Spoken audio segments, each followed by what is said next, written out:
What is up, YouTube? It is Psychedelic Azor, and I am back here with my Week 2 team builder of the VPL NU League versus Basica.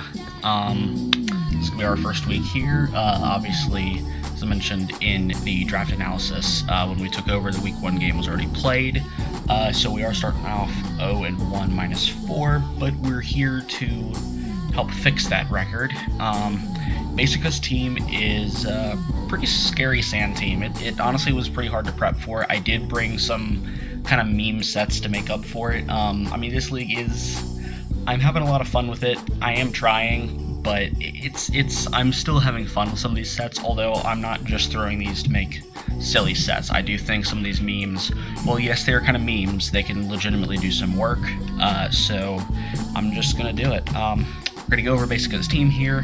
His team is Mega Steelix, Gigalith, Vaporeon, Hariyama, Sigilif, Zebstrika, Weezing, Togetic, Gourgeist, and Stoutland, with his users being Sigilif, Zebstrika, and Stoutland. First things first, obviously there's the deadly sand core. All of his sand bonds are kind of issues for me as far as switching into them and dealing with them. Gigalith especially, because my only rock resist is Hitmonchan, and that thing just does not have the defense to take on a Gigalith. Then you also have the issue of like Vaporeon and Weezing and Togetic being really hard to kill. Just nothing on his team I think is a genuinely bad bring. I think everything could come. It kind of just depends on what mode he wants to go. If he wants to go full sand, if he wants to do partial sand, if he could even just ignore it. Like, I think he could bring the other, combination of the other 7 Mons and be fine. It'd be more of a stall team, but, I mean, it would work. But let's see what we have to counteract this. We have got, first off, a bulky offensive Sand Slash with the Eye of Papa Berry, Sand Rush ability, Stealth Rock EQ, Stone Edge, and Toxic. This Sand Slash is somewhat of my way of pressuring his sand. Now, Stoutland does outspeed in the sand, but this is kind of a switch into Gigalith a little bit. It is going to put on a lot of pressure, so it is a good Stealth Rocker in this matchup. Edgequake is the only coverage I need to hit his entire team very hard, and Toxic is just for the Vaporeon, if that chooses to come in, or the Gourgeist. It's for those 2 Mons, which kind of can still eat a +2 hit. Gourgeist especially is a pretty big answer to this. So that's why at least I have Stealth Rock and Toxic to kind of take advantage of Gourgeist coming in. And I have Max Attack Adamant to do the most damage, just enough speed to outspeed Zebstrika in the sand, and then the rest is put into bulk so that I can switch into shit. This is going to be hopefully my early and mid-game breaker, or one of them. I actually have a couple, so that the rest of my team can clean up late. Sand Slash could definitely put in some work. I just realized I was talking about me doing stuff +2. I did not I originally had Swords Dance over Stealth Rock, but I may still change that right before the battle, because Druddigon, you know what, yes, I'm going to do that, because Druddigon doesn't really need taunt, honestly. I'm going to put Stealth Rocks on Druddigon, and I am going to make you Swords Dance. I was going back and forth on that a lot, so I kind of like that better. So I did kind of ruin the Druddigon meme, but just bear with me, I'll get to it. Yeah, Sand Slash will be a nice breaker early game. Eye Papa Berry so that I can just keep switching into stuff. And just when they think they've got me low, I go back up. It'll be nice. Next, we have got Mega Abomasnow, Blizzard, Woodhammer, Ice Shard, and Leech Seed. Man, does this thing just shred his team. Mega Abomasnow is kind of just going to do that, but Woodhammer is completely free against his entire team except for Weezing and Gourgeist. And with those 2 Mons, they're going to get blown back by a Blizzard. In fact, I believe Blizzard uninvested can still OHKO a max HP Gourgeist Super, so that's pretty impressive. And Weezing doesn't really have recovery to be able to take those hits and the hail damage. And I've got Leech Seed just to wear stuff down, and to keep myself a little healthier, because I am clicking Woodhammer, because his only switch into Leech Seed obviously is the Gourgeist, and he's never switching into Gourgeist on a Mega Abomasnow. It's just not happening. Ice Shard is definitely nice for priority for picking off some of his faster threats, and it also will be nice to change up the weather to kind of lower the attack of Mega Steelix and lower the speed of Stoutland. But yeah, just another breaker that's just going to break down his team early on, so that's why I'm not as worried about his walls. Although, I didn't bring hazard removal, and it is weak to rocks, and I feel like he gets up rocks pretty easily this match. So that's somewhat of an issue, but we're going to work with it. Hopefully, I'm hoping this team is so offensive enough that the game won't last as long, and it won't be this long stall match. I'll just kind of overwhelm them with my offense. Because if you look at my whole team, as I go through, every mon is at least offensive in some respect. So that's hopefully the goal of this team. Bulky offense, just immediately just overrun him, hopefully. Next we've got Chatot with the Silk Scarf, Boom Burst, Heat Wave, U-Turn, and Roost. Modest Nature, max speed is... I don't outspeed Jolly Stoutland, I just barely underspeed it. However, I don't think he has any reason to run absolute max speed Stoutland unless he just feels like, I don't know, this specific scenario, but I don't think that's very likely. And I think the modest damage as opposed to timid is definitely big enough for me to justify taking this risk. Because what will he try and switch in to, or not switch into, what will we try and outspeed? Like,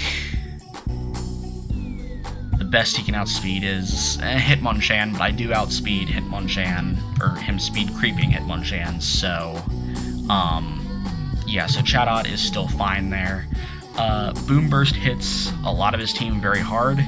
Obviously just missing the Gigalith and the Steelix and the Gourgeist, but Steelix and Gourgeist are hit pretty hard by Heat Wave, and I can U-turn out into Sand Slash or Druddigon on the Gigalith,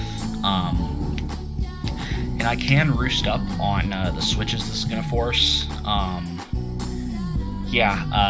This is definitely able to 1v1 a Gourgeist.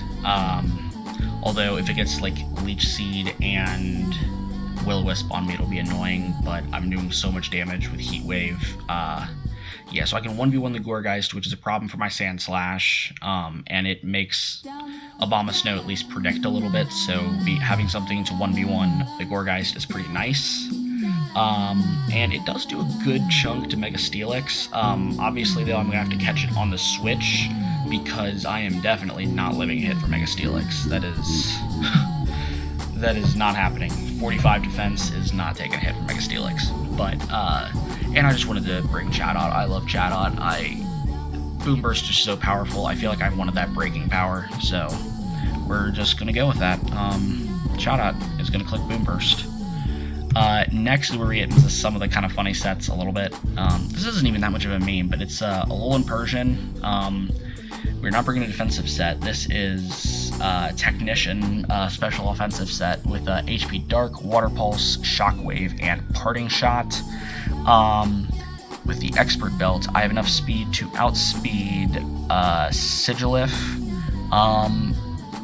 With Modest Nature and Technician, I actually hit pretty hard. This is going to be a pretty big win condition for me to clean up late game. I don't outspeed Zebstrika, but I really question if Zebstrika is going to come.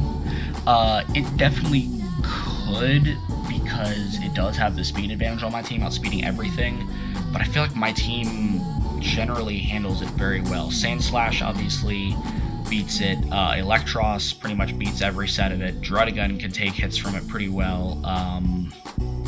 Hitmonchan is bulky enough to take hits. Wigglytuff is bulky enough to take hits. I really think if he brings it, it would only be for Chatot and Mega Abomasnow. But like I said, I have such easy switch-ins to take advantage of it. I don't know if it's going to come. So I guess I should say I wouldn't be surprised if it came, but I think I have pretty good answers to it. I don't know if it would 100% come, so I get a drink there. But Parting Shot is there over Nasty Plot because I'm not running very much bulk and I do not running Fur Coat. I don't think I'll get a lot of setup opportunities anyway. The only thing I could see myself setting up on is like the Gorgeist or the Wheezing. That's about it.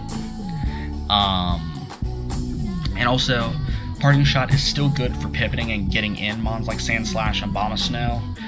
And probably the number one thing, it definitely acts as a lure. Like, I can bluff defensive all game, like coming in, clicking Parting Shot, getting out of there, and then he won't be expecting offensive in the end game. So that is the point of that set. I definitely think that I can clean up late game with this. Yeah, Water Pulse is really nice versus his team. He's got a lot of water weak mons. Not even a lot of them, but just the ones that he does have, Mega Steelix and Gigalith, are such a problem that it'd be really nice to get those out of the way. Next, we have got an Assault Vest Electros. It is pretty offensive. U-turn T-Bolt Grass Knot Flamethrower. It breaks down his team pretty well. It's a switch in to Zebstrika. It can switch in and pressure out Togetic and Vaporeon. Even does a good amount of damage to Mega Steelix because I resist Steel. Actually, it does resist Steel, right? Like 90% sure it does. I'm gonna feel so stupid if I'm wrong, but I'm gonna check that. And I'm immune to Earthquake, so really Mega Steelix can't hit me super hard either.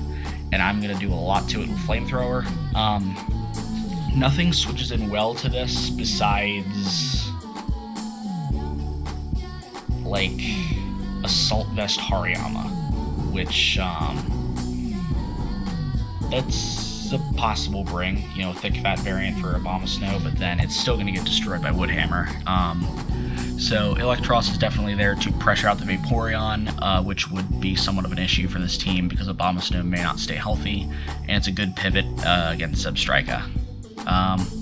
And last but not least, we have got Druddigon, Rough Skin Rocky Helmet, but Surf Toxic Stealth Rock Dragon Tail with like max special attack, max HP. Okay, this is the meme that I was talking about, but max special attack, Quiet Nature? Yeah, Quiet Nature. That is able to just about 2-hit KO a Mega Steelix that is just max HP. Like, if no Spadef investment, this just about 2-hit KOs it. I really don't think he'll be expecting it. He might just try and set up Stealth Rocks in my face, not fearing anything, maybe a Dragon Tail at the worst. But I'm going to do a lot of damage to Steelix and Gigalith. They're not expecting it. And otherwise, I can Toxic pretty much his entire team. I can get Rocks up fairly well, and Dragon Tail just to phase mons around. This also will help with, if Sigilif tries setting up, I can Dragon Tail that out. That'll be really nice. I just want to run Surf Druddigon. I love just using like special moves on physical mons just as a lure. Like I said, this is my meme of the week. But that is a team. I'm very iffy on this matchup. I definitely think it could go really well, but I also could see myself getting wrecked. It kind of just depends on my predictions because I don't have a lot of recovery on this team. I've only got Roost on Shadot, which is very frail, and I've got the Iapapa Berry and like Leech Seed, but so if I don't break things down quickly, this game could get ugly, but if I predict right and I start breaking down his walls, I have a pretty good shot at winning this game. So that is a team builder. If you guys like what the Oakland Azelfs are doing, make sure you like, subscribe, share, do what you do with the YouTube videos. I'm gonna get on out of here and see you guys later.